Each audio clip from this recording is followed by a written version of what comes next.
marker. Message received.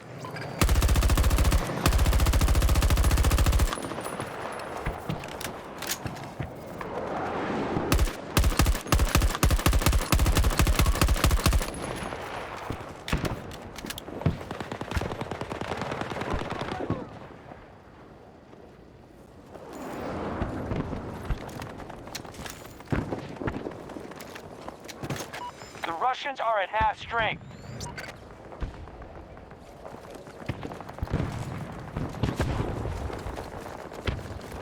Alright, I guess we're back. So, chalk that up to technical difficulties, man. Marking the hostile. 110 meters.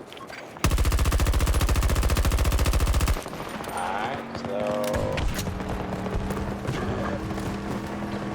Alright, we're back. Oh, shit. That's not back, though. Alright, let me fix that real quick. We'll be on our way, alright? On the fly, I guess I'm getting shot at. Holy fuck. Let me fix my shit. There we go. The enemy has Sector Bravo. Fuck it. You can basically do anything with synthetic RNA, DNA. It's like a computer program. So, I mean, I think with enough, with effort that's not too crazy, you could probably stop aging, reverse it if you want. You could turn someone into a freaking butterfly if you want with the right DNA sequence. DNA is a storage medium. In other words, it's a hard drive. Uh-oh. You're a walking hard drive, your body. 1 gram of DNA, this is science, peer-reviewed science, by the way, guys. 1 gram of DNA, which is enough to put a little tiny drop on the tip of your finger, can store 700 terabytes of data.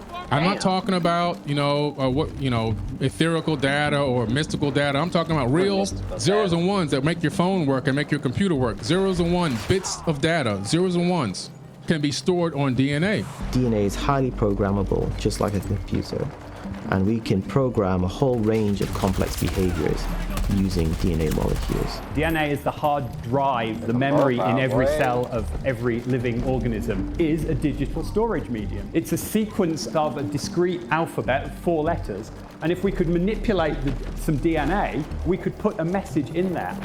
Message in the bottom? So these scientists, the main one, George Church and Chris Shuri, those two actually together, are partners and scientists, they discovered this and they downloaded one of their books, one of their ebooks onto the DNA, and then they uploaded it from the DNA back to the server again. They was like, whoa, wait a minute.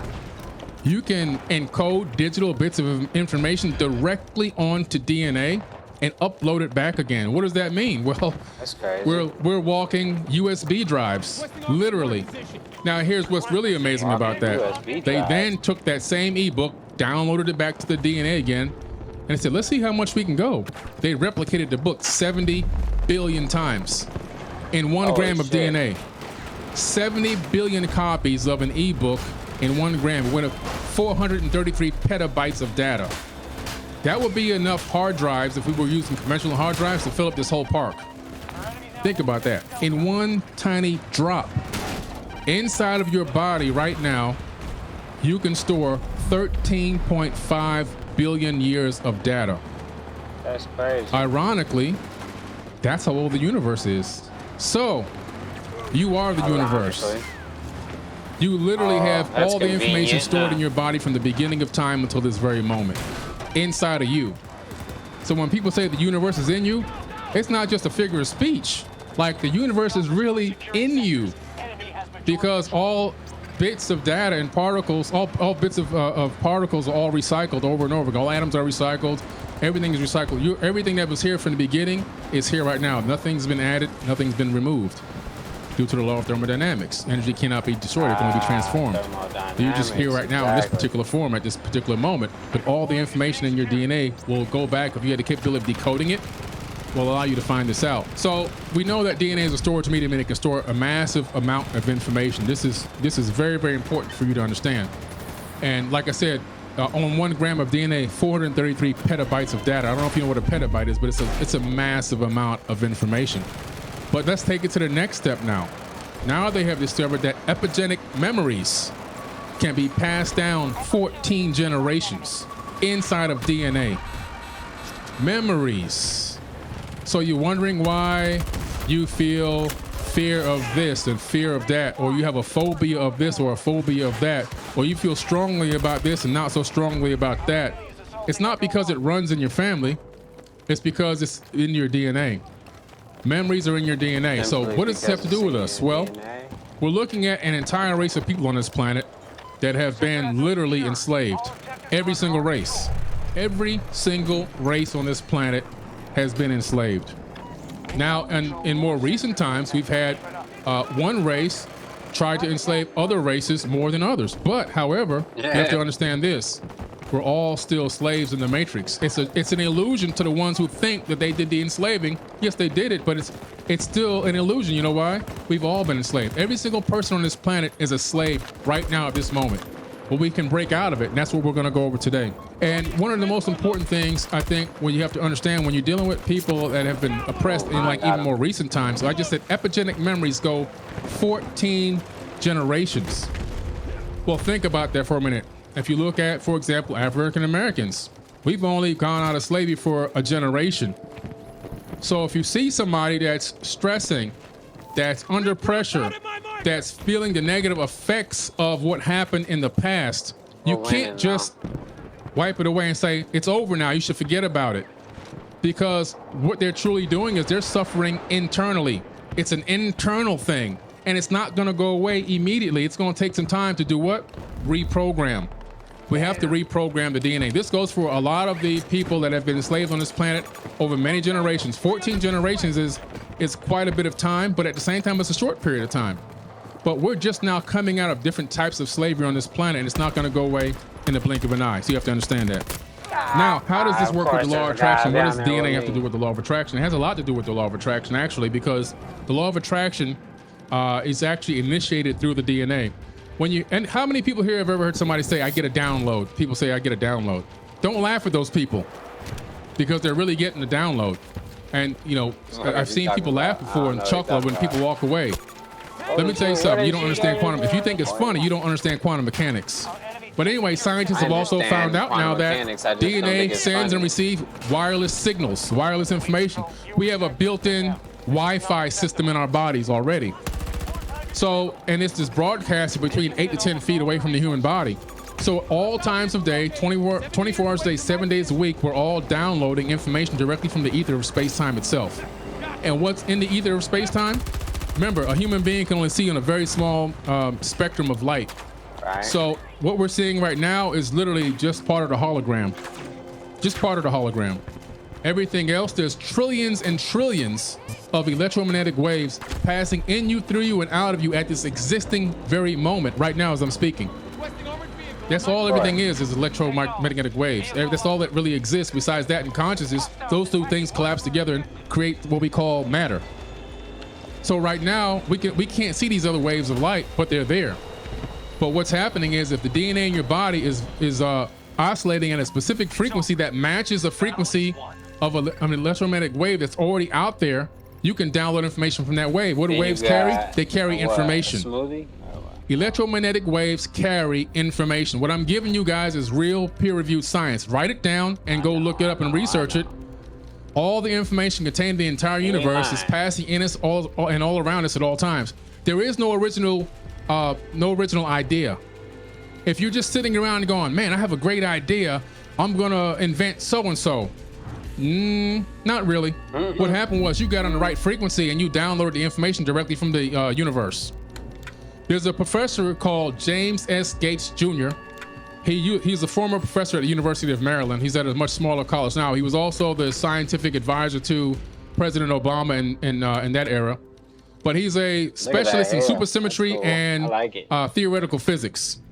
And this guy is one of the leaders in this in the world. He's not just some guy who plays around with this. He's the leader. He gets together this super team of quantum physicists, and they start digging into the ether of space-time to figure out what is floating in us and around us. What is this space-time? What is space? And he discovers that it operates on something called Adinkra codes. And these Adinkra codes can be traced back to the Dogon tribe in Mali, Africa, who actually were the original Egyptians from the land of Kem. They later migrated out to Mali. But they have these codes. These codes represent, they're flat codes on cloth, but then when you take them into a third dimension, they represent sophisticated numerical mathematics that depict something called error correcting codes in our modern science. And these error correcting codes are what run search engine browsers and websites. So what is governing the function of our space-time reality in the third dimension is a software program that runs websites and search engines. This is peer-reviewed science, guys. So this is how powerful you are. So what's happening is you're syncing up with information that's already on the net, and it's downloading into your body, and you're processing that. Like but that's the Wi-Fi part of it. So with the law of attraction, what happens is, I don't believe the law of attraction is not just something. A lot of people hear you, oh, law of attraction, I'm going to use the law of attraction, but they really don't know how to utilize it the proper way. And it's a real powerful tool to use in your life. And if you really, truly understand the law of attraction, you're going to make your life so much easier. It goes along, though, with the reprogramming process. You have to begin to start the reprogram. If you want it to work consistently, you can make it work by accident here or there, spot it. But if you want it to work consistently, you got to continue to reprogram your DNA. And then you have to understand one other thing, quantum entanglement. But in quantum entanglement, which is something in real physics, it's where you use something called parabolic down conversion to get two photons or two particles on the same frequency. So once you get two particles on the same frequency, you could take one particle to the other end of the universe if you had the capability of getting it there. And the particle that's local to you, you can change the information in it, put data on it, and the other particle will change instantaneously, bypassing the speed of light. What does this prove? The thing that I said in the beginning. Distance is an illusion. There is no distance. Separation is an illusion. Matter of fact, there's 7.5 billion people on this planet. If I were to take all of the empty space out of your atoms, I can fit all 7.5 billion people into a sugar cube. It's just an illusion, guys. It's a hologram. It's all consciousness and waves out there. It's really all that exists. But back to the law of attraction. So what happens in the law of attraction is, once you understand how quantum entanglement works, and scientists now have discovered that the brain, the neurons in the brain, phase in and out of the third dimensional reality. Look it up. I always give you real science that you can research for yourself. So your neurons, between your synapses, are actually phasing in and out of the third dimension. Where are they going? They're communicating with other realms and other dimensions, syncing and quantum entangling with particles and thoughts in other places. So when you understand this, now you go, oh wow.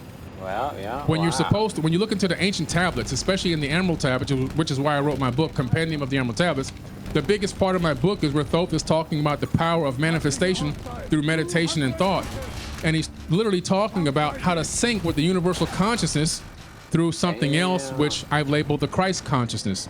So the Christ consciousness doesn't mean you're syncing up with Jesus Christ. What it means is you're syncing up with the idea, the concept of this higher level of consciousness that exists out there in space-time. So when you yourself are aligning yourself properly with the universe, vibrating on a high frequency. And what does that mean, vibrating on a high frequency? That means you're thinking with love, not thinking with hate. You're thinking with power and love, not fear and weakness. Okay. And when you do that, that puts your DNA scientifically at a high frequency. This has been done in laboratories. They've taken DNA, they've analyzed a person's thought patterns through caps that they put on with electrodes, and they've got them looking at photos that show people getting murdered, then a photo of a field of flowers, then a photo of somebody hugging a child, and then a photo of somebody getting beat up. And they analyze those thought patterns in a laboratory, and this is how they learn this. So at specific times when you're feeling the mode of fear, the DNA, there's a frequency that oscillates over your DNA. It covers a very wide band, and it covers less of your DNA. In a high frequency love mode, the frequency oscillates much faster, and they're hence much closer together, and more of the frequency is touching your DNA strand, which means you're operating at a high frequency. This is real science. It's not like, oh man, these people just got up here and talking about this aliens and frequencies and all this stuff. They don't know what they're talking about. No, I'm talking about real peer-reviewed quantum physics and quantum mechanics. It's important for you to know, because when you tell people about this stuff, they're like, you're a weirdo. But when you can back it up with science, they got to sit down and listen. So now, okay, you're saying, I want to manifest this into I want to manifest a spouse into my life, for example. Let's just go with that. I'm using my own personal example. Okay. Holy shit, what the fuck am I getting I shot want to in the manifest a back? spouse into my life that's operating in the same frequency that I'm operating, that's moving in the same way that I'm moving. Because I tried it before where one person's going this way and another person's going that way. It didn't work out. I did it twice. I'm going, man, I'm beating myself up. What am I doing here? Not that that person was all wrong or that I was all wrong, but it just wasn't a perfect match on the frequency level. And I want somebody that's going to be able to not be perfect, because that's highly impossible, but somebody that at least just has understanding for the work that I do and the time that I put out and the people I have to meet and so forth and so on. So I start focusing on this in meditations. I start focusing on envisioning not a face, not a body, just a spirit light being that is in full agreement and movement in what I'm looking to do and accomplish on this planet.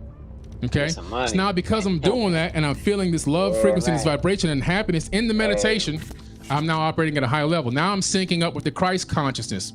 The Christ consciousness is going to carry that photonic or that particle energy to sync up with the universal consciousness on a quantum entanglement. And now I'm quantum entangled directly with the flower of life, which is the face of God. And now what happens is, just like in standard physics, when you have a globe in space and you see space warps around the globe because of the theory of relativity, Einstein's theory of relativity, now replace the globe Earth with your consciousness, with your mind. Your mind is literally, now that it's quantum entangled, it's warping space-time. It's warping the ether of space itself. And now things that you're looking for are falling, because what happens to a body in space that warps space? Things fall toward it. Now the things that you want in life are starting to fall towards you. You're creating your own quantum entanglement. You're creating the law of attraction. Now you have things falling directly towards you. And this is how the law of attraction works. You literally create a gravity well, so to speak, that things happen to fall towards you. And as you begin to operate in this mode, it then begins to happen subconsciously, where you're not even having to directly focus. As the universe knows what you need, if you're operating in the right frequency, those things will just occur in your life and pop up for you. But the point that I'm trying to make to you is this. We have the capability to reprogram ourselves. DNA is a storage medium. It's extremely, extremely powerful. And because we have the capability to reprogram ourselves, we can change the future generations on this planet. We can help heal people. There's a lot of people on this planet that need healing. All right. That was good, though. 60 meters from I like that one, position. too. We're not short on resources, but we may be soon. Oh, motherfucker. I did too slow. Don't kill me, don't kill me. Good. Fuck. Got your bitch ass. Saw you. Trying to sneak around. Sector Charlie. I shot that helicopter down too, folks. I found transport! Holy shit. God damn. I got too high up on that thing. Them niggas sticking together though. It's Friday night. Alright. They ain't trying to die tonight. Everybody like right next to their homie and shit.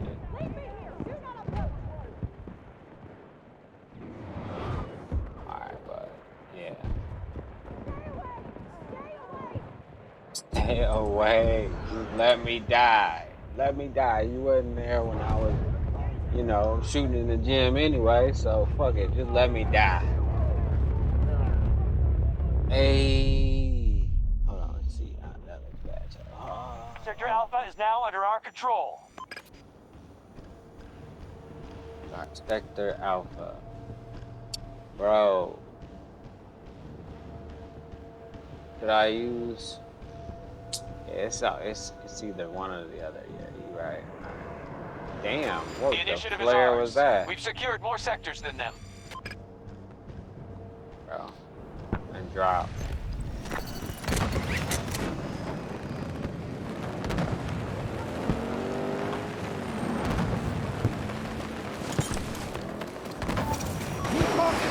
Move fast! Enemy forces control Sector Echo. Come on, fuck. Requesting ranger drop at these coordinates. Will assist if able.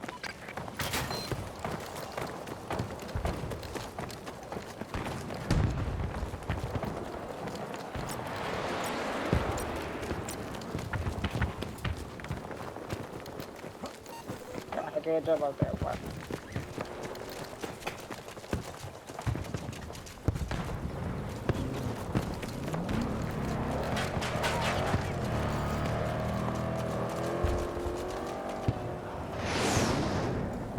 We have secured more sectors than our enemy. Make sure you defend them.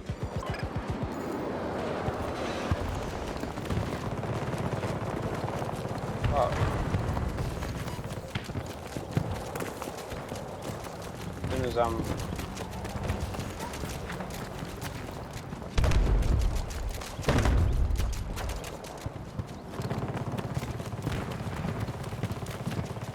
Damn, let me get in this bitch.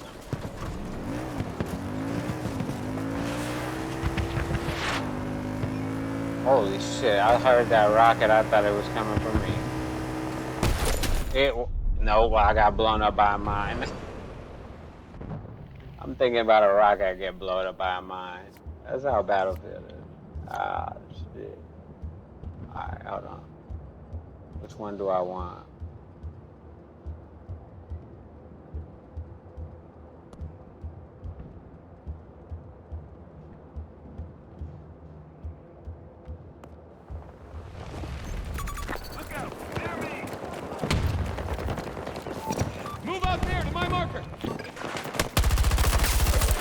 Damn, got his head. Holy shit, come on, bro. All right, capture Sector Foxtrot.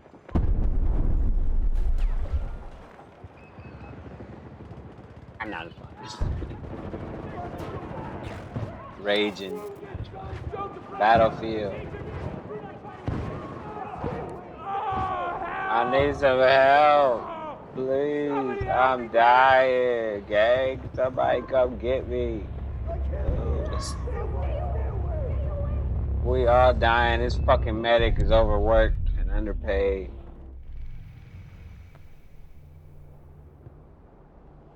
So we're gonna go back here. We're gonna go this way. Yeah.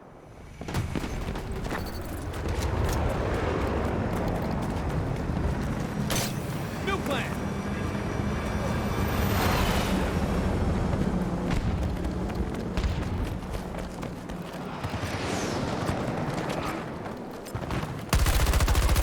Got your ass, bitch.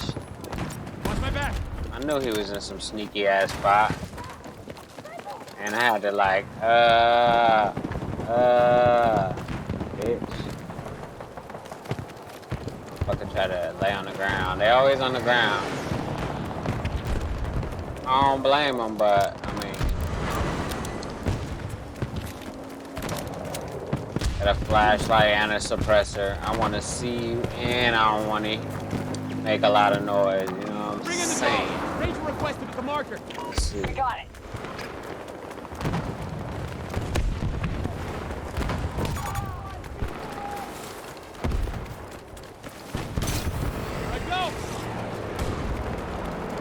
Our enemy just conquered Sector Delta. Fuck that, I'm out of here. I want no They fucking control more sniper. sectors than us. Move to counterattack.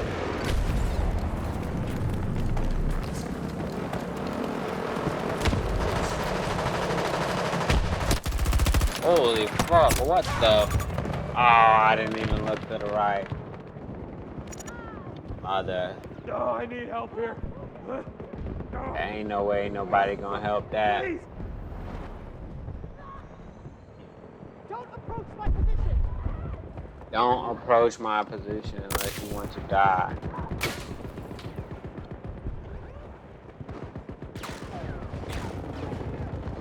My dog is holding it down though still. Shout out to the dog. Our reserves are now down 50%.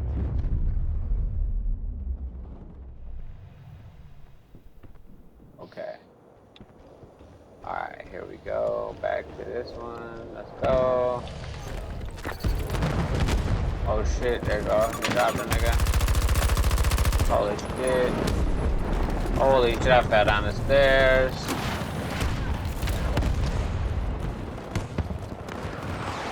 Fuck is he? Holy shit, I don't see nobody. Is that a tank coming up? Yes, it is. Oh, I can't shoot him because it's the rocket for their fucking air. It's for like helicopters and jets and shit, not tanks. So it doesn't lock on to a tank. We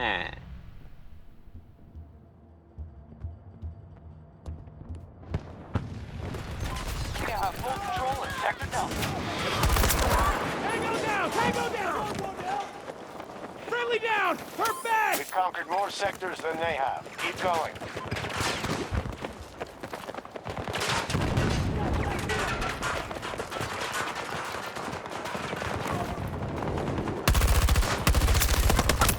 Yeah. That fucking falling off the roof hurt? I think it did. I could have probably killed all 3 of them if I didn't fucking take damage from falling off the roof. Damn!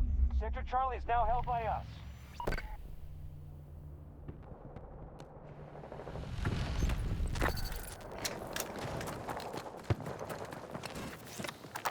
Requesting a ranger drop at this location. Enemies attempting to seize Alpha 1.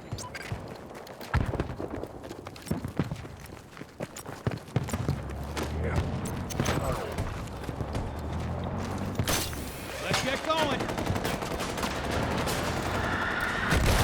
Holy shit. Fucking helicopter. Alright, let me spawn back. Hold on, let me see. That's the one you can't even lock onto that one either. I don't know how to kill that one. That's the crazy part about it. And then there's a sniper fucking aiming down here too. The helicopter's gonna get me again.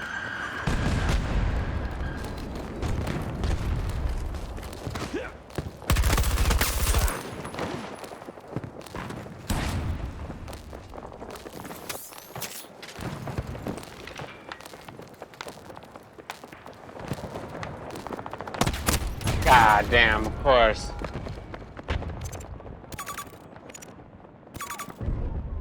Damn. They got Sector Alpha. Damn.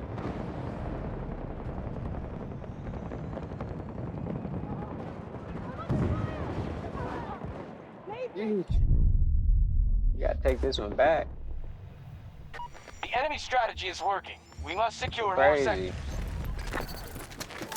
Objective mark, move in! We're with you, squad My leader. team is just letting it. Hold on. Fuck it. Gotta get this one. Fuck, I don't wanna run out in the street, but across the street I go. Oh yeah, that's why I don't wanna run across the street. Oh shit. New supply drop ready. Target down! Fire! Under fire! Need ammo!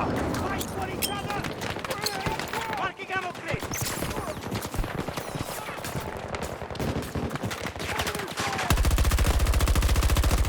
Holy shit. And then there's a guy behind me. Oh yeah, of course. 3 in front of me, a guy behind me. It's crazy. He's laying on the rocks. Look at that. You could barely see him. Battlefield right there. That's crazy. The hostiles have taken Sector Charlie.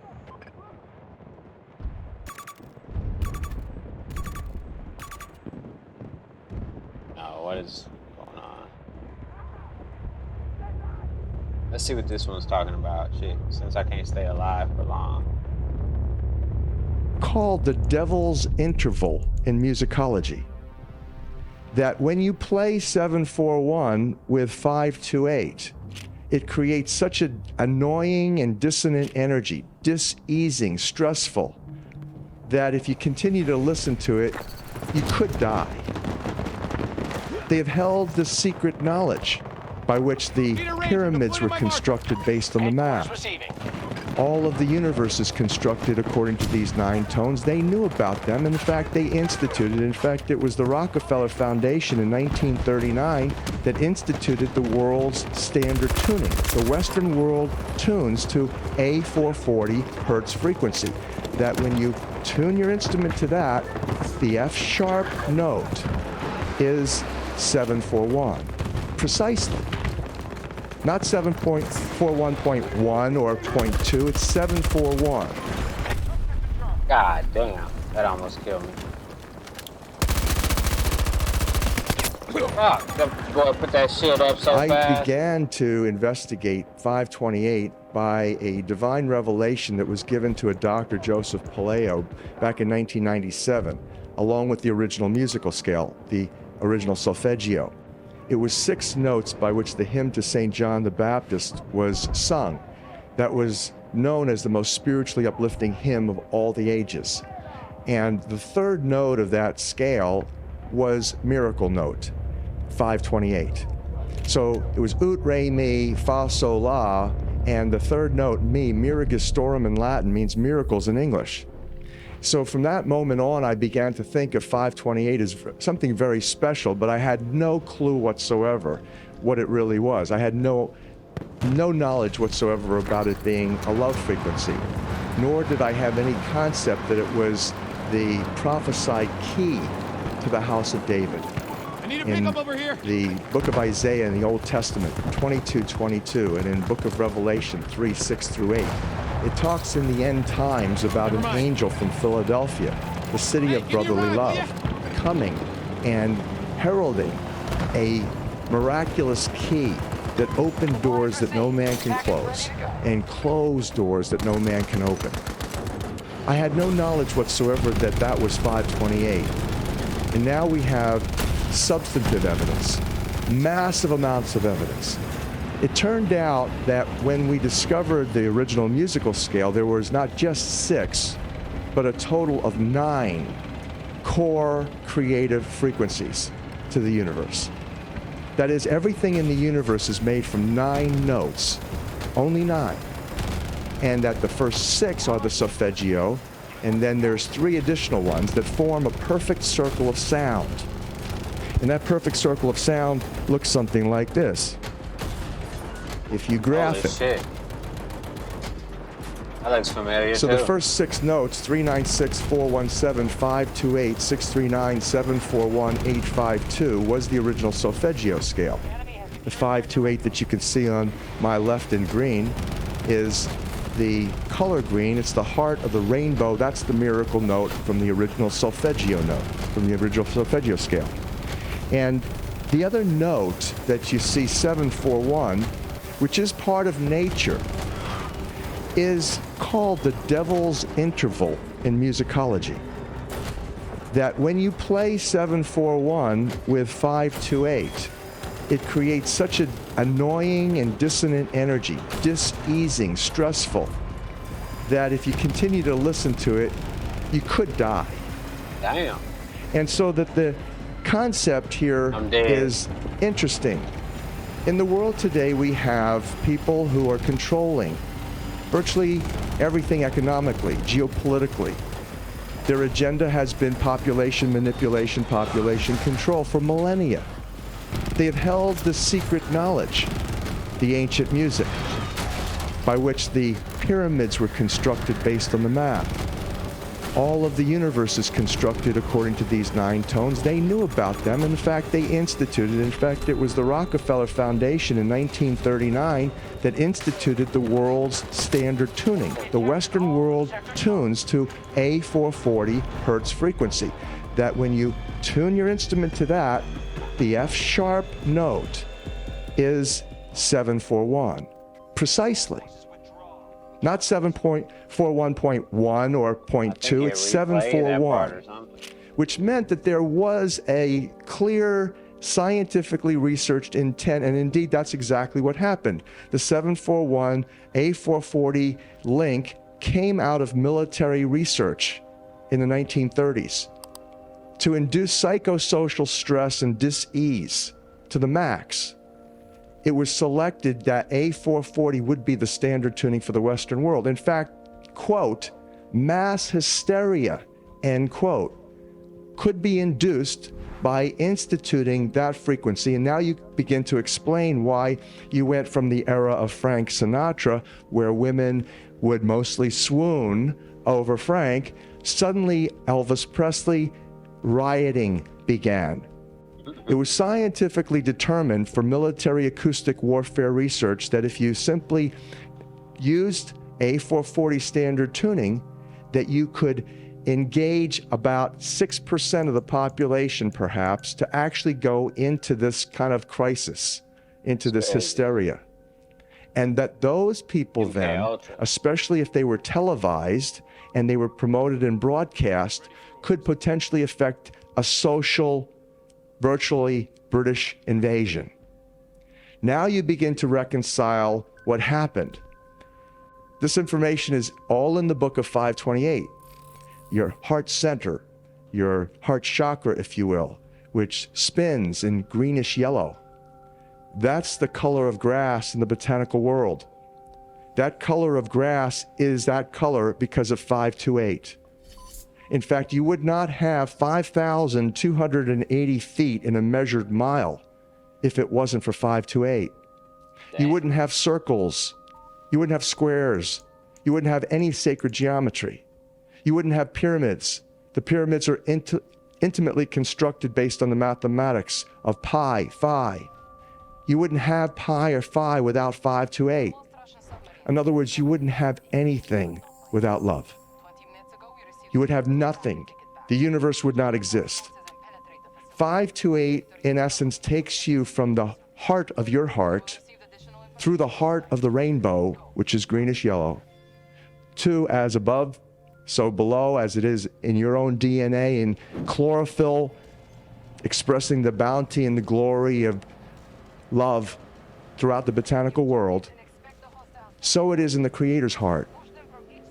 528 hertz frequency has been determined to be nearly the precise center of the entire electromagnetic color spectrum. In other words, the center of the rainbow. At the center of the rainbow is the color green. Now you know why there's so much in the botanical world of life, so much green. Because everybody's vibing to the center of the blessing. And this is the first evidence also that we have, because your heart chakra energy vortex center is green, meaning that the center of your heart, now we have definitive evidence, is connected to the center of the universe. How magnificent is that revelation? So this concept also is additionally supported. There's only one number in the entire numbering system, whereby the electromagnetic color spectrum is the same as the sound system.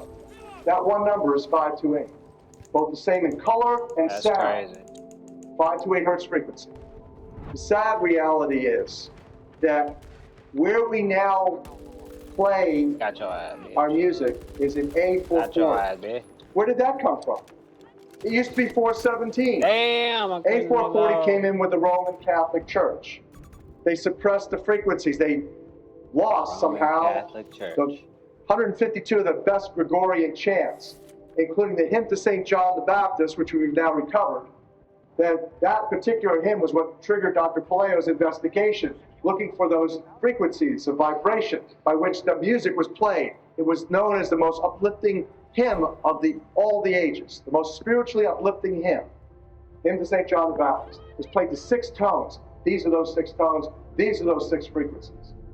And so the A440 is what now is the standard tuning, that if you do the analysis, you know how I just showed you that the English language is 180 degrees flipped? I mean, you couldn't get farther away before coming back in a perfect circle, back to closer to the original, right? 180 degrees, that's as far as it can get. They did the same thing with the music. If you go A439, you're closer to one of the Creator's tones. If you go A441, you're closer to one of the Creator's original tones. That's how precisely it has been manipulated. To do what? To shut down the 95% of your brain, particularly the right brain that operates the heart mind to the divine human community. When you go driving your car and your channel on the radio is tuned to a station and you're grooving to the music, you love that music. As you get farther and farther away from the broadcasting power, that music gets static. You start to lose the signal from the clear channel, broadcast, and it gets staticky. When it gets staticky, you get a little annoyed. But you want to listen to it. You really have a heart for that music, so you continue to listen to it for another 10, 15 miles, and suddenly it becomes so annoying that you just get disgusted, you go, ah, and you shut it off. And if you continue to listen to it, you get sick. That's what we're talking about here.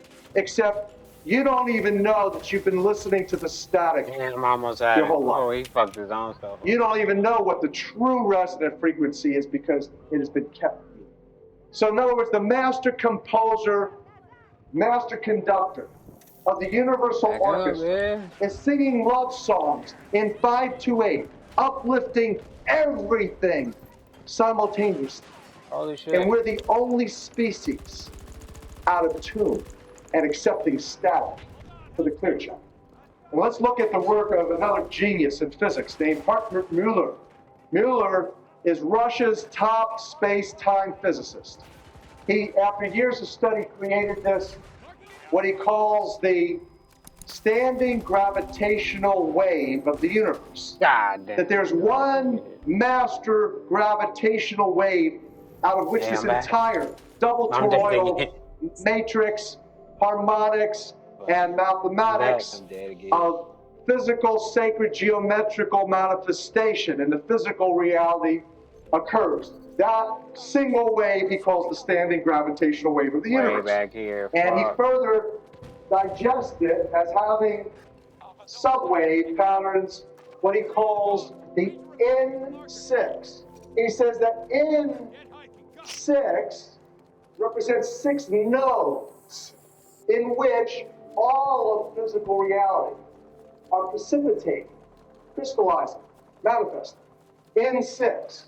So here's like 1, 2, 3, 4, 5, 6 peaks and troughs. You can see obviously how intuitively one would apply the 6 notes to those just to see what you got when you do. He also says something very interesting. He says that the structure of this, the basic structure of this, simulates the double helix DNA. Now, do you see something unique popping out at you right here? You're about to see the double wing structure of your DNA is structurally created into that simplest infinity pattern that Rodin showed us. The entire universe is spinning, just like your DNA, your genetics. And it's spinning as the mathematics is dictating. The numbers themselves are a tip-off. Let me give you the fundamental, the rudimentary origin of the numbers. Here it is. The most important numbers, 3, 6s, and 9s. Again, Tesla, who created Tesla coil. Tesla coils, energy amplifiers. Your DNA is an energy amplifier, a coil, operating by the 3, 6s, and 9s primarily. For those of you who don't know what I'm talking about, you probably looked at engines or motors, magnets that have been wound with copper wire. When you do that, when you wind the copper, coil the copper around the magnet, it enhances the energy dramatically. That's what your DNA is. It's an antenna to the creator. Technically, the scientists call it photon-phonon emissions for intercellular communications. That's the primary function of DNA. Phonon is sound. Photon is light. So sound and light signaling. And before there was light, there was the water and the sound. So sound and light signals come into the cells, and the DNA is in a matrix of water, mostly structured. Star of David, like he held on his shield for protection. This whole concept of your DNA acting as a spiritual receiver and uplifter, sources from the mathematics, and it's not what the Rockefeller eugenics industry tells us DNA is all about. They say the function of DNA is to serve as a template for the production of new proteins. You have DNA going to RNA to amino acid, bringing together amino acids at the ribosome. The genetic or the controlled protein manufacturing station of the cell to build new proteins and cell parts. That's what they say all of genetics is about. It's a template, they say. But you know what that is? It's less than 4%. It's about 3% of the function of DNA. Just like you're using 95% of your brains, they've secreted and suppressed that part of you, just like they've done the same thing with genetics. 93% of the function of DNA is light and sound reception and transmission. Photon, phonon, reception, transmission for intercellular communication and cellular upregulation. Now, to further share with you and show you the science by which I can share with you assuredly, your DNA is an antenna to the Creator that operates like a Tesla coil because of the creative juice in you. Water, specifically, most frequently, the matrix of DNA is the six-sided hexagonal-shaped structured water molecule. And this is from science that Lee Lorenzen shared with me, and he shared with Dr. Emoto. This is from the journal Science. This is from Ron Segley's team, University of California, Berkeley, water scientists, who took DNA and evaluated how much energy potential is held in the genetic strands, and then changed the structured water matrix.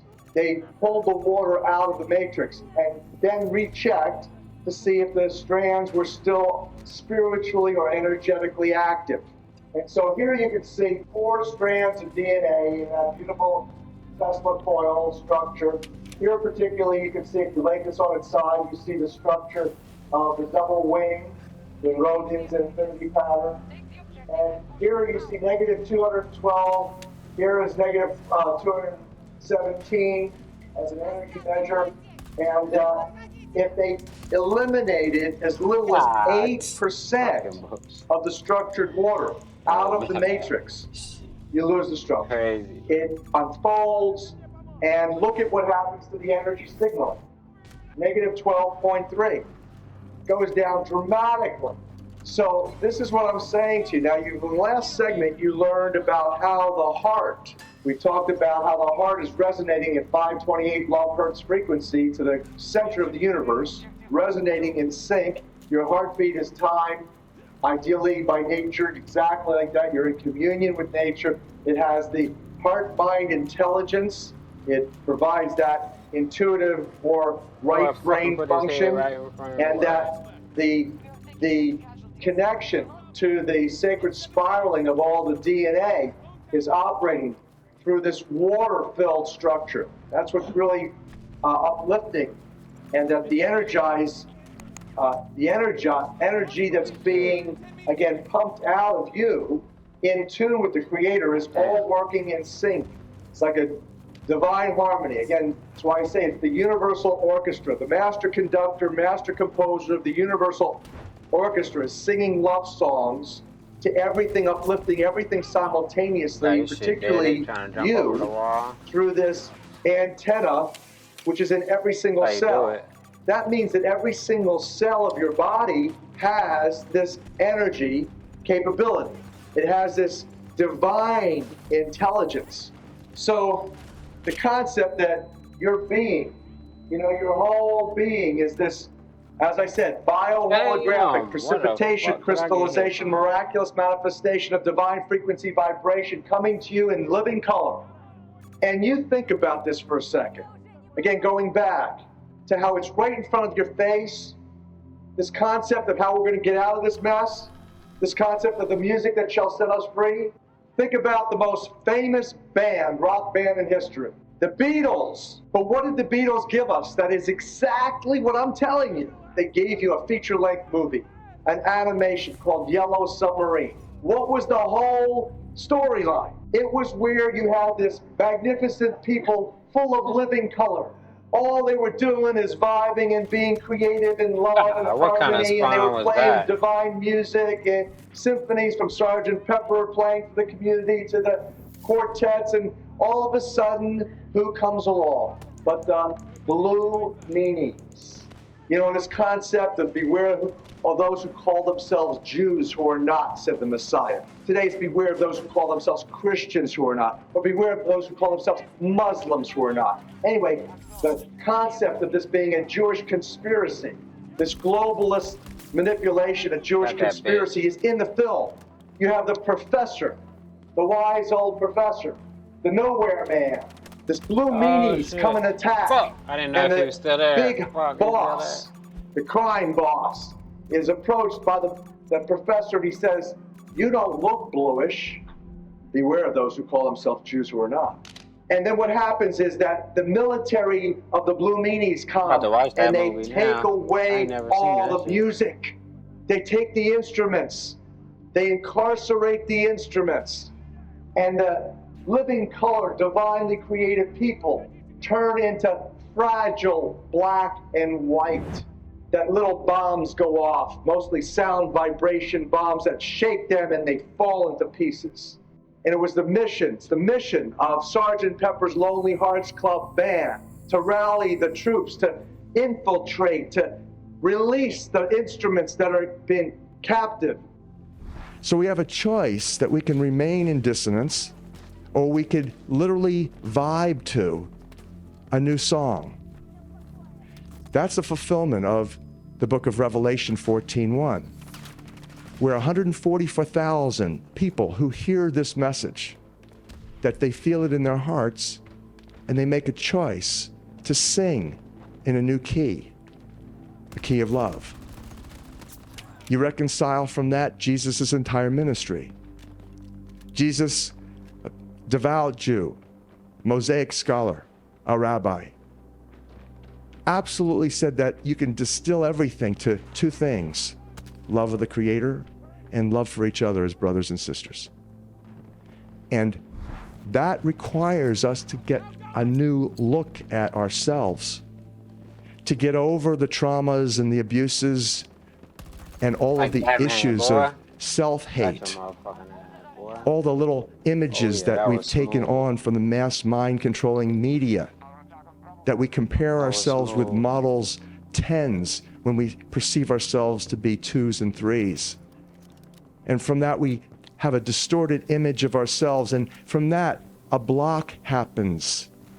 We no longer love ourselves. Our hearts, the energy from our hearts, literally degenerate. We become a shell of the person, the spirit-filled, loving, capable, worthy human being that we were intended to be. That's how the manipulation and control has happened. That motherfucker got We have a choice about that. We can say yes, indeed, now based on this evidence, that yes, that's part of nature, part of God's plan. But if you think about it, your own life, you never grew, you never learned the easy way, did you? You always learned primarily by pain or trauma. Lessons learned the hard way, the streets of hard knocks. That's what gave us the best lessons, the most enduring choice-making lessons. That's what we're talking about here. The question is, are we fed up enough with self-loathing? Are we fed up enough of being manipulated, mind-controlled into ignorance, dissonance, division, dividing men from women, black from white, gay from straight, Jew from Gentile, Christian from Muslim, right to left, Democrat from Republican? That's the name of the dissonant game. Divide and conquer. This whole concept of love, the universal healer, is what the book of 528 is all about. The beauty of this is that more and more of us play music in the key of love. It's like a pebble in a pond. You throw a pebble in a pond and the waves flow out in circle array to the farthest shores. The universe is made of water. Not only does the Bible say that, but NASA science proved that about 10 years ago when they discovered water throughout space. That means when you play 528, or sing, even better, in 528, that energy flows virtually universally, certainly across the planet, affecting as a miracle frequency the hearts of humanity, so that the heart chakras are open and beginning to spin. And as we spin this in terms of the eliminating the dissonance and regenerating the harmony. And so that's really what the Book of 528 is. It's a slam dunk on the science and the mathematics of love. You'll recognize after reading this book that there's not only the scientific proof, then it's very interesting for, left brain rational Harvard graduates like myself to kind of like consider what is this? Is this for real or is this some scam? And then when you see and you are faced with the realities, such as the chlorophyll molecule resonates in love. That's why it's like matches the heart of the rainbow, which is greenish yellow, which is 528 hertz frequency, which is exactly like the tone that's coming from the sun as measured by NASA science. You begin to realize that if you want to satisfy your left brain and your ego, you can do that with the Book of 528. But that's really not where the action is. The action is in your heart mind, not your ego mind. And so the beauty of the revelations in the Book of 528 is that we can literally accept that evil and poor choice making is a part of nature, is a part of human development and even evolution of the species. Damn. And involved in survival of the fittest for sure, but you know what? It's secondary to the sustaining miraculous power of love. And that's in your heart. You gotta have love, you pieces of shit. I'll be right back. Give me a second.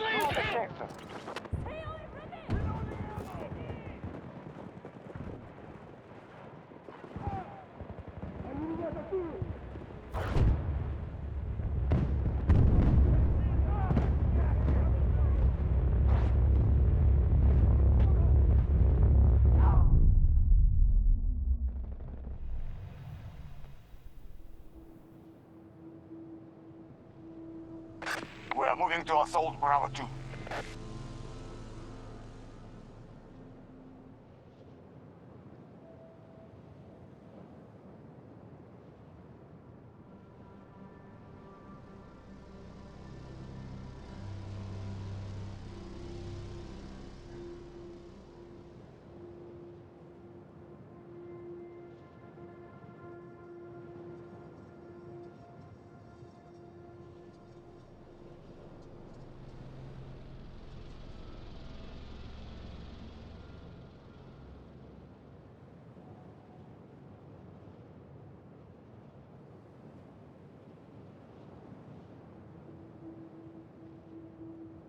Hostiles attacking Bravo 1.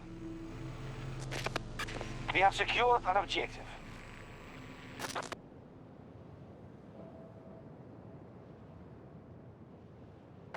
You're short on reinforcements. You will be forced to withdraw if they run out.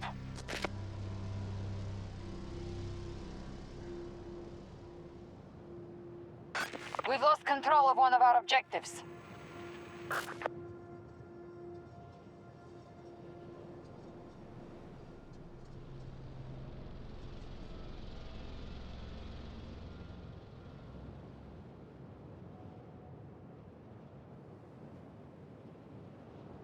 Bravo 1 taken by hostiles.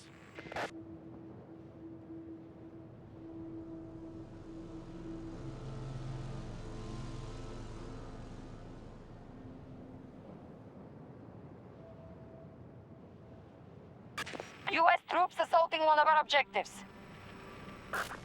Yep, they are.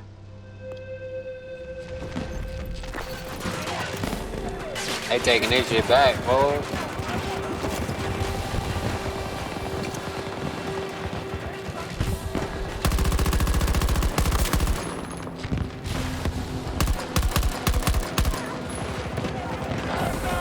We have lost control of Bravo 2.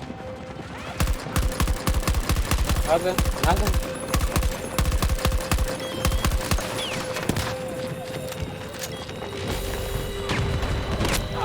Holy shit. I was just standing there. That's crazy. If we stay longer, they'll bring Defeated. reinforcements. We've lost this fight. Wow. Get them next time. see what we can do here.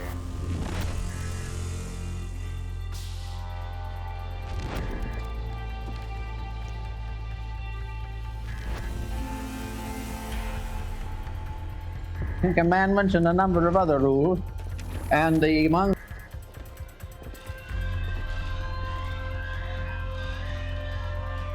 All right, here we go. Let's go. the beginning of the study of magnetism can be traced back to Egypt. Also, we find the Greeks used it, and among the Greeks and early Egyptians, we have the first understanding of the nature of magnetism. It was used principally in healing. It was well known to Pythagoras, who gave us considerable information on the subject, which was promptly forgotten by everybody else. Then we have little knowledge of it, except through the Arabs.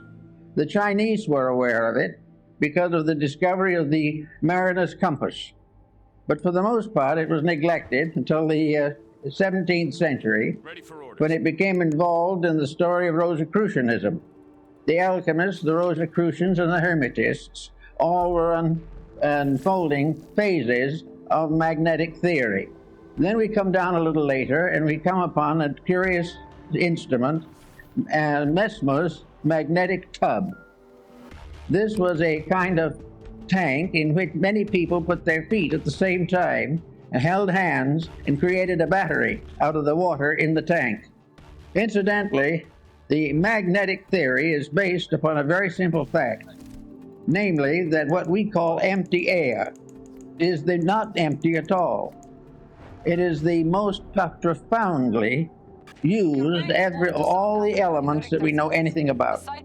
We all live within air and have our being, and we know that if air fails, we die. But what we do not realize is that air is not just some oxygen or helium or something of this nature. Air is something in itself. It is a substance of itself.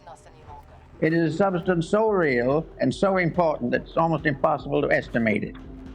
It is a tremendous field of magnetic energy. The atmosphere carries the magnetism of the sun.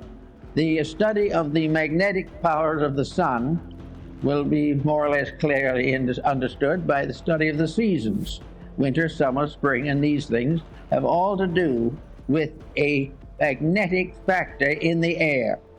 And we think of it only as in trying to explain it as a physical astronomical phenomena, since as the rotation and revolutions of the sun and planets. But each of these planets is a field of magnetic energy. And this energy comes to us through what we call air. One thing we have learned from television is that air transmits. We know, for instance, that we can have all kinds of programs on the air at the same time. Yeah. And they can come from all directions. And they can overlap and interlap. But each one will remain separately identified as though it was moving in a channel or a circuit of its own. Yeah. Something went through was vibration.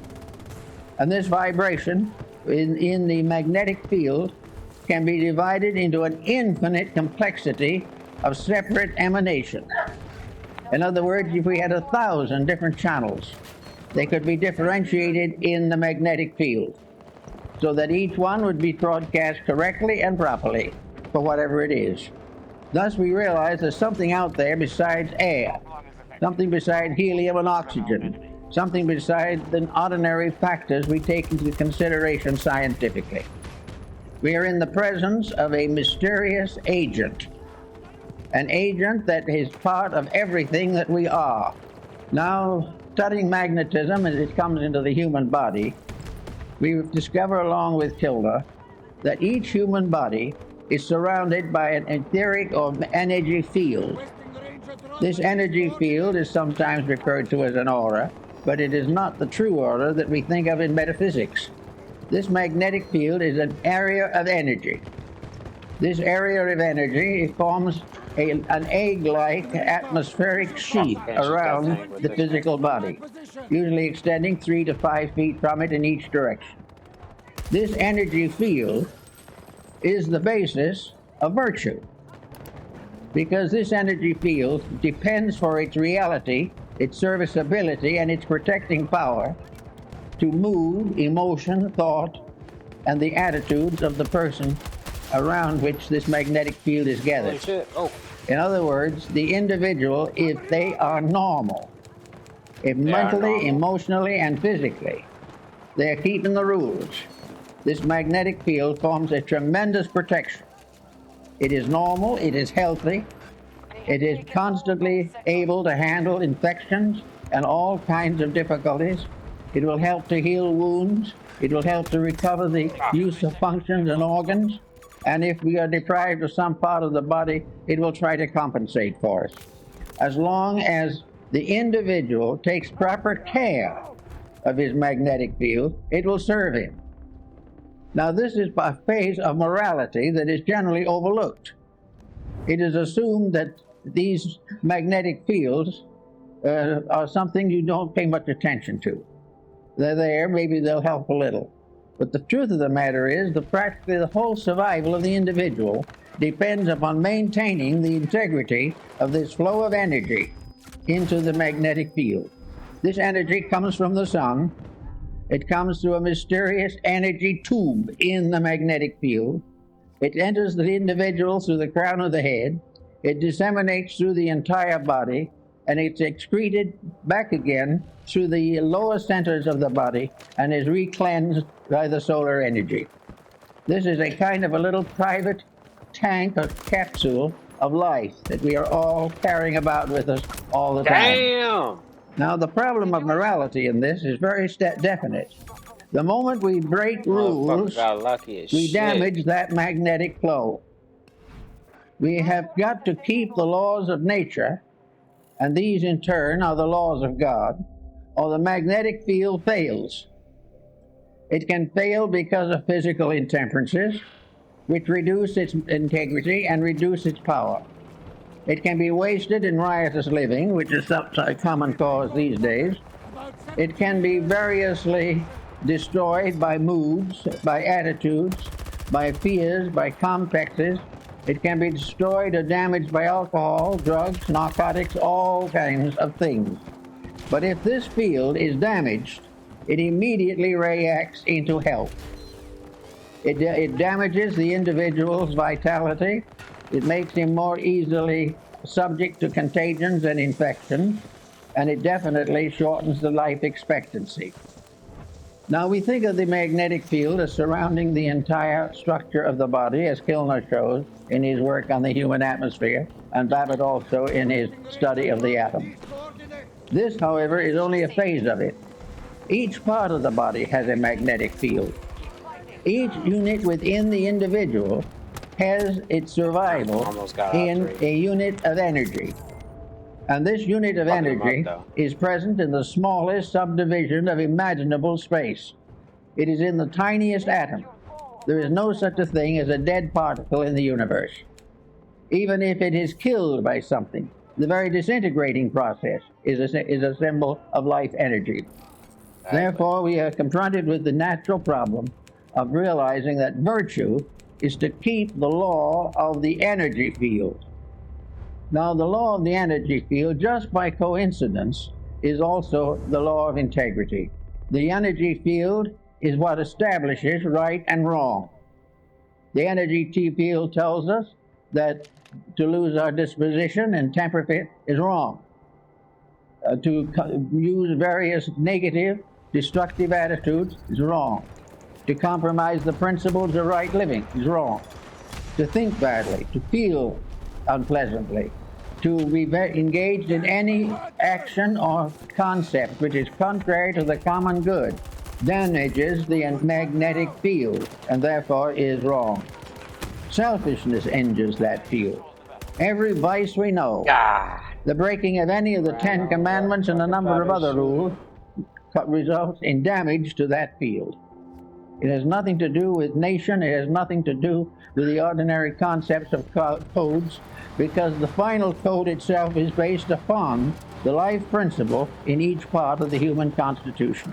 So we have each little cell has its own moral responsibilities. The stomach has its own magnetic field. The stomach is not simply an organ. It is an organism. It is a living thing within the human body. The same is true of the heart, the brain, the glandular structure, all the organs, the intestine, all the motor system, the nervous system, the endocrine system. These are all entities. They are entities of magnetic unities. They are part of living organisms that are cooperating together for the common good. To abuse one is to damage all. To neglect one is to neglect all. Each of these organs has its own field in the body, and all these fields together constitute the grand magnetic field that surrounds the complete person. Now, we go inside of this for a moment to see what we're dealing with. So we go back to Pythagoras, who was very timely in that. He tells us that in Egypt, there was so a temple in which therapy was the result of this contemplation of symmetrical geometric solids. In other words, the images of therapy were mathematical cubes, octagons, and various forms, dodecahedrons, each one placed upon a kind of altar or pedestal for the contemplation of the sufferer. All were symmetric geometric solids, perfect and complete in structure. To look upon them was therapeutic, because to look upon them accepted their energy as a reality in our lives. Now, these stone solids apparently were not alive. They only gave the impression of value, but actually they were alive. Every form in nature, natural or artificial, has a magnetic field. From the tiniest atom to the greatest galaxy, the magnetic fields are present, and the rules of each of them must be obeyed. Now, if an individual looking at a geometric solid sees in it a perfect proportion, this realization enters into the subconscious life of the person. The imagery of that solid is sent into the consciousness in the form of a benevolent magnetic center. It means that the individual is seeing a harmony, is seeing something in perfect order and perfect correctness. And in this, and in visualizing it, wherever we see perfection, it improves ourselves. Wherever we accept discord as inevitable, it injures ourselves. Everywhere looking around us in nature, we see that all natural things are benevolent. It is only when these are abused, mostly by humanity, that these benevolences are lost. So we find that we live in a universe in which everything is in harmony if we are. Now we can say, of course, that somebody else might be out of harmony, and this could injure us. Actually, it's not quite true. The magnetic field which protects us against any negative magnetic field that does not arise within ourselves. We are not contaminated by other people unless by our very conscious weakness or our intellectual weakness or our emotional weakness. We surrender our integrity to the attitudes of other people. If we commit misdemeanors of one kind or another, we are responsible by the effect of these mistakes on our own magnetic field. Now, the magnetic field not only covers this type of thing, but it covers elimination, the intestinal walls. All of this type of thing is damaged, as we know, by hysteria, by various moods. The individual becomes ill because of a bad disposition. Now, we consider this to be just symbol of something that happens that way, but it is not. The individual who is sickened by dispositional fault is sickened because he has damaged the magnetic field of some essential part of his own nature. If he has damaged the magnetic field of his digestive system, he will have dyspepsia. And if the dyspepsia lasts long enough and the magnetic field is sickened long enough, then enduring chronic ailments can set in. No individual actually is infected entirely from himself, but never completely without himself. All of these unities of facts must be in harmony. Now, in the Rosicrucian philosophy, we had alchemy, the transmutation of various phases of life. Alchemy was a transformation and a transmutation of energies. And these energies are essentially the same ones that we have in magnetism.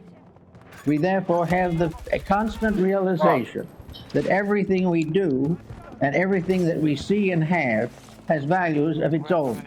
Now let us pick up a pebble from the beach, and we suddenly realize that we're in the presence of a little stone. Today there is quite an interest in little stones, all kinds of stones. We are interested in the crystals that form in rocks and all these types of things. But crystals are formed by magnetism. They are formed by a rate of vibration peculiar to a certain element. And that particular rate of vibration can evolve through the mineral, plant, vegetable, and animal. It is always present. There is a magnetic core on each kingdom, and each kingdom unfolds within this magnetic field. And within each of the composite fields, individual members of the fields with various degrees of growth are variously individually conditioned. Everywhere, this process of keeping faith with integrity becomes the natural secret of security, survival, and world peace. Now, we can say that it would be very unlikely that, we'll say, a potato could have a magnetic field of its own, but it does. In fact, every cell within the potato has a magnetic field of its own. Therefore, we come into the problem of nutrition. And nutrition is very largely the study of the magnetic fields of various food products. It also tells us what happens when these food products are adulterated or are variously misused or poisonous elements are introduced into them. All this is part of a mystery that is solved in magnetism.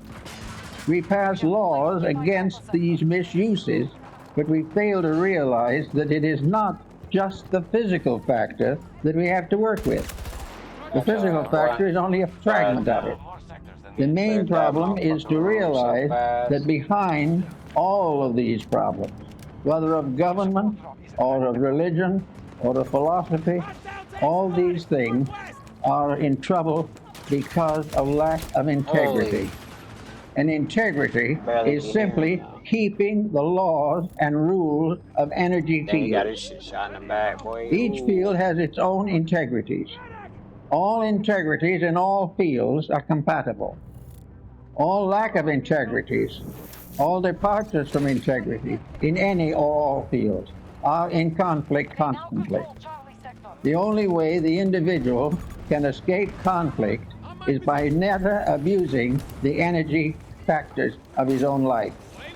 He must never abuse his body, his emotions, or his mind. He must never permit himself to develop attitudes that are incompatible with the integrities which nature has bestowed. The magnetic fields are absolutely honest. There is no possible way of making them dishonest. The only thing we can do with them is to destroy or limit the manifestation of their integrity. If we break the rule, we lose the benefit of that particular energy. When we lose that benefit, we then say that evil has come to us. But it is not an evil thing that has come to us. It is the failure of a good thing to be developed and purified and intensified. The magnetic fields are also in a state of constant evolution. They're in evolution in the life of the person. The individual may be born on a certain level of magnetic integrity. If he becomes a better person, he strengthens these values in himself, because actually it is all a matter of gradually strengthening the perfection of an energy resource. Now, no one is going to perfect it in one life or 100 lives maybe, but he's going to grow. And the more integrity grows, the more rapidly the individual becomes harmoniously adjusted to the principle of life to which he belongs. In our world at the present time, we are in a sad state in which practically everyone has broken every conceivable rule. We are living day by day, trying to live off the profits from our own mistakes. And this is not really profitable. We are not realizing that this has nothing to do primarily with the theology. This has nothing to do with laws of government. This has nothing to do actually with our legal codes. It has to do with the relationship of energy to its proper ends and purposes. We know what it's supposed to be, we know what it's supposed to do, and we know that it isn't accomplishing that. Everything that has an existence has a magnetic field. It may have one that is not even visible. And the whole of our atmosphere, the whole of the world in which we live, is one mass of magnetic interplays. But as long as these are kept honest, they are all compatible. And a universe in which there was no dishonesty would be free from every infirmity.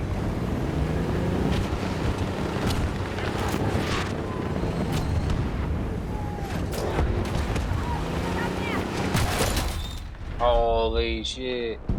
C4 me. The enemy has captured Delta Sector. Alright, here we go.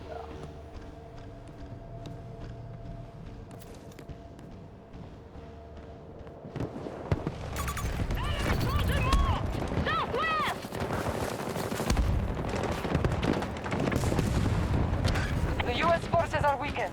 They're nearly defeated.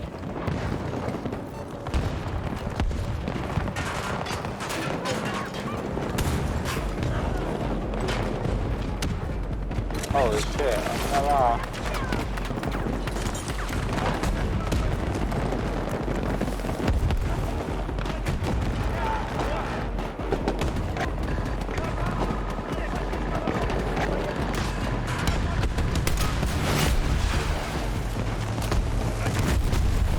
Holy shit, I got it.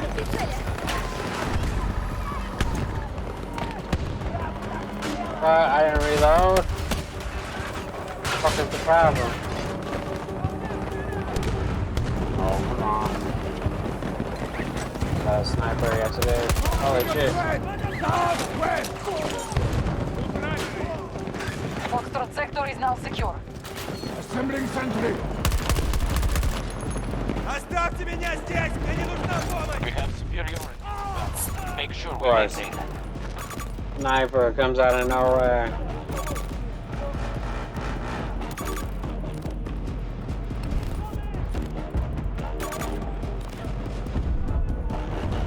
See, that's what happened. It's broke or something. Because I'm still showing it locked. But he wouldn't let me shoot.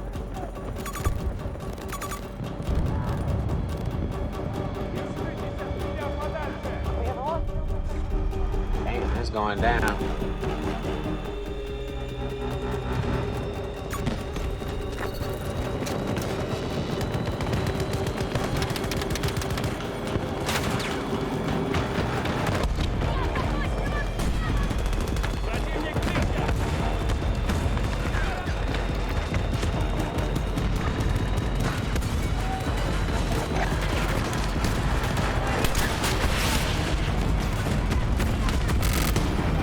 Holy shit, went through all that, did not even hit him.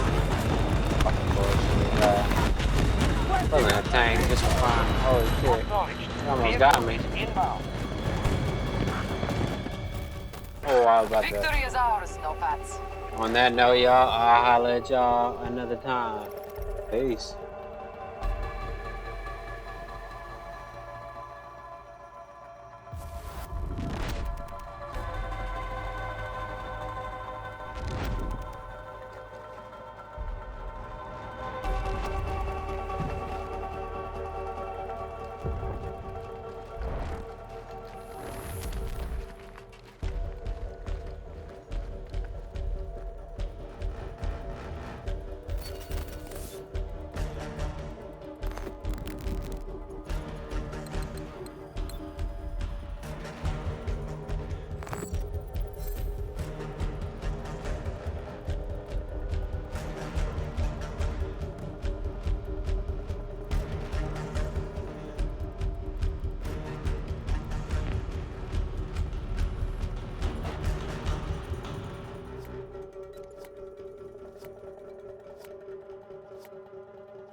Let's begin, please.